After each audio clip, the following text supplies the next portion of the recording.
Rising star in Princeton, New Jersey. Very funny. Give it up for LaTice, everybody! Yeah. What's happening, New York?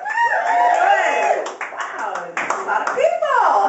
Hey. Yes, my name's LaTice, and I'm married, and that is not the joke.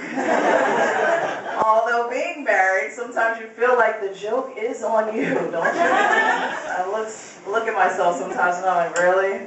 We actually met online, yeah, back in 2003. And I swear to you, that's the last time I go to Craigslist to find a mate. It's not working out. No, we actually did the Match.com thing. Anybody do that? Match.com, find your love on Match.com? Good, good, all right. 2 losers in the house, that's cool. Yeah, we, you know, I look at him sometimes and I think about finding him online and I'm just like, you know, I really wish there was a refund or exchange policy. But there wasn't. We're still together. Oh, it's so blissfully insane. Is that even right? You know what I mean? Because I feel like happily married is an oxymoron. Yeah, thank you. I got an oh shit. I like that. Yes. I will take that. Yeah, like social disease. Yeah, right? Right? Now thank you. That one table left. I appreciate it. I do. The rest of you did, it's cool. And now that could be for one of 2 reasons, right? Either you are very happy in your relationship or marriage. Congratulations. Or you're not quite sure what an oxymoron is. Yeah, so I'm going to go with the latter, right? Real quick, right? Oxymorons when you put 2 words together that don't really belong, right? Kind of like Palin in politics. Yeah, right.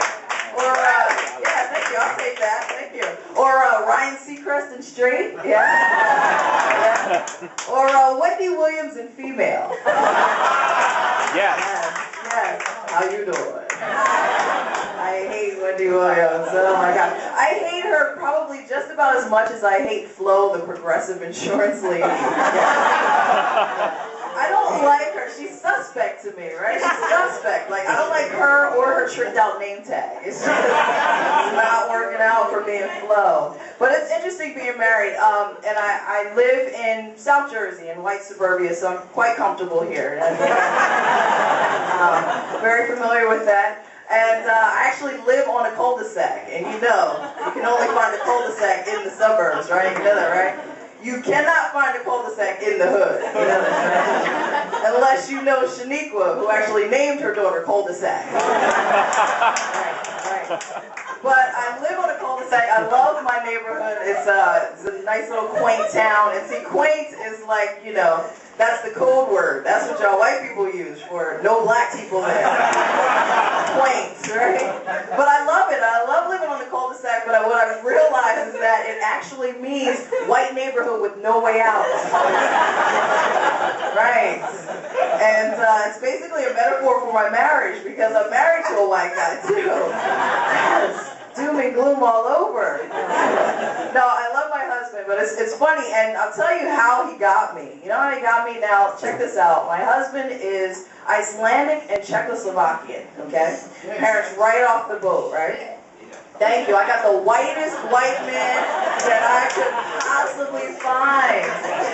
And he's a doctor, so it helps that we have benefits, you know what I'm saying?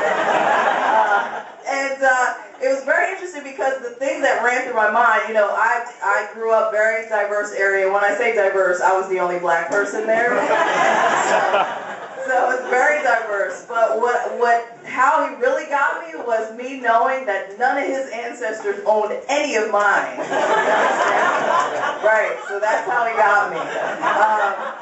And yeah, we love it. But we love each other, you know, but sometimes I could just look at him and really just say, you know, I just don't like you right now. You ever do that to somebody? It's really tough. But let me tell you, being in an interracial marriage, there are some differences, you know.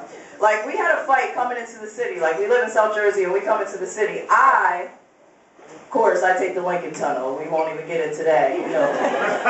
Lincoln thing, right? Thank you, you got it.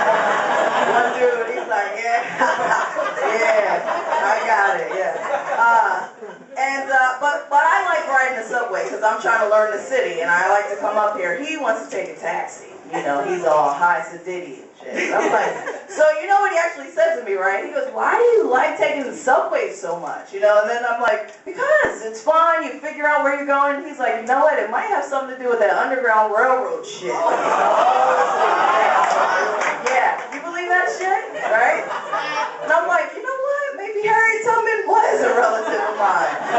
And so what, right?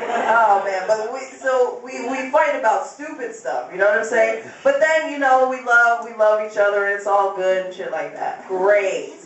But there are some differences because I'm very outgoing. He's kind of quiet.